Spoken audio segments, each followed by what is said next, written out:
প্রধানমন্ত্রী তারেক রহমানের বিদেশ সফর ইতিবাচক বার্তা দিয়েছে, যেখানে স্পষ্ট হয়েছে বহির্বিশ্বে বাংলাদেশের গুরুত্ব। প্রকাশ পেয়েছে বাংলাদেশকে ঘিরে ভিন দেশের সদিচ্ছাও। এমনটি মনে করেন কূটনীতিক আর রাজনীতিকরা। তাদের মতে দেশে নির্বাচিত একটি সরকারের অপেক্ষায় ছিল অন্যান্য রাষ্ট্র। যে সরকার জনগণের প্রতিনিধিত্ব যত করবে, আন্তর্জাতিক সম্প্রদায়ের আস্থাও তত বেশি থাকবে। প্রধানমন্ত্রীর সাম্প্রতিক সফরে এর প্রমাণ মিলেছে বলে মনে করেন তারা।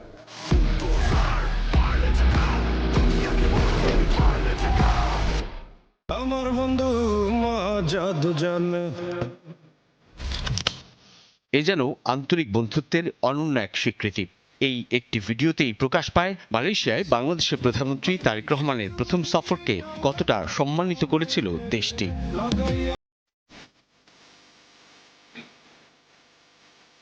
চীনেও প্রায় একই রকম চিত্র। চীনা প্রেসিডেন্ট শি জিনপিং এর সঙ্গে বৈঠক কিংবা অন্যান্য কর্মসূচিতে বাংলাদেশের প্রধানমন্ত্রী তারেক রহমানের যোগদানে স্পষ্ট হয়েছে দেশটির বাংলাদেশকে গুরুত্ব দেওয়ার বার্তা।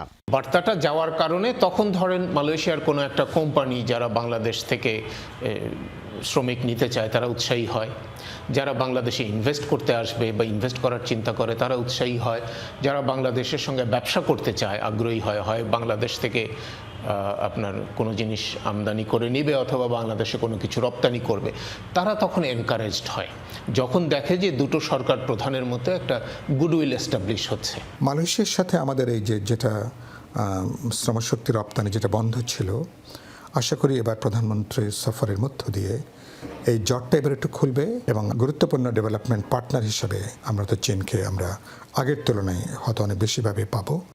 প্রাপ্তি অপ্রাপ্তি আপেক্ষিক, কিন্তু প্রধানমন্ত্রী তারেক রহমানের প্রথম দুই বিদেশ সফর সেই দেশগুলোর জন্যই আকাঙ্ক্ষিত ছিল বলে মনে করেন এই কূটনীতিক। তার মতে ভূরাজনৈতিক বাস্তবতায় একটি নির্বাচিত সরকার প্রধানের দিকেই তাকিয়ে অন্য দেশগুলো।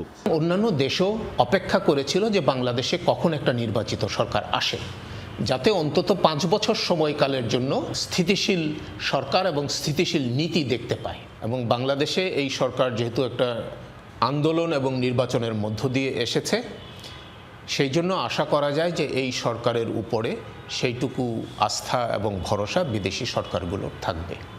কূটনীতিক আর রাজনীতিকরা মনে করেন আগের চেয়ে বিশ্বব্যাপী আরও গুরুত্বপূর্ণ ভূমিকা পালন করবে বাংলাদেশ। সরকার প্রধানের আরও বেশি বিদেশমুখী হওয়া উচিত বলেও মত তাদের। তবে নির্ধারণ করতে হবে নিজেদের সর্বোচ্চ অগ্রাধিকার। ভারত সফরের হয়তো পরিকল্পনা করবেন, কারণ ভারত তো আমাদের একেবারে নিকটতম প্রতিবেশী। ভারত এখনও কিছুটা বাংলাদেশের পরিবর্তনটাকে মনস্তাত্ত্বিকভাবে মেনে নিতে না পারলেও কিন্তু আমাদেরকে তো একটা সৎ প্রতিবেশীর মনে করে বসবাস করতে হবে। কিন্তু আমাদের লক্ষ্য এখনো আছে যে আমরা উন্নয়নশীল দেশে উন্নীত হতে যাচ্ছি। সেই অ্যাম্বিশনের সঙ্গে মিলিয়ে আমি মনে করি যে বাংলাদেশের সরকার প্রধান, রাষ্ট্রপ্রধান তাদের আগের চাইতে অনেক বেশি বিদেশমুখী হওয়া উচিত। আমি দক্ষিণ পূর্ব এশিয়া সফর করে এসেছি, এখন আমি দক্ষিণ এশিয়া যেতে চাই, ইউরোপে যেতে চাই, মধ্যপ্রাচ্যে যেতে চাই। এইভাবে যদি আপনি আপনার পররাষ্ট্রনীতি নির্মাণ করেন, তে অনেক বেশি সম্মানজনক হবে যদি আপনি নিজে ডিকটেট করতে পারেন। এর মধ্যে প্রধানমন্ত্রী তারেক রহমান সৌদি আরব, তুরস্ক, জাপান ও ভারত সফরের আমন্ত্রণ পেয়েছেন। তবে কোথায় কবে যাচ্ছেন প্রধানমন্ত্রী সেই সূচি এখনো চূড়ান্ত হয়নি। আমার বন্ধু জাদু জানে। সাইফুদ্দিন রবিন, যমুনা নিউজ, ঢাকা।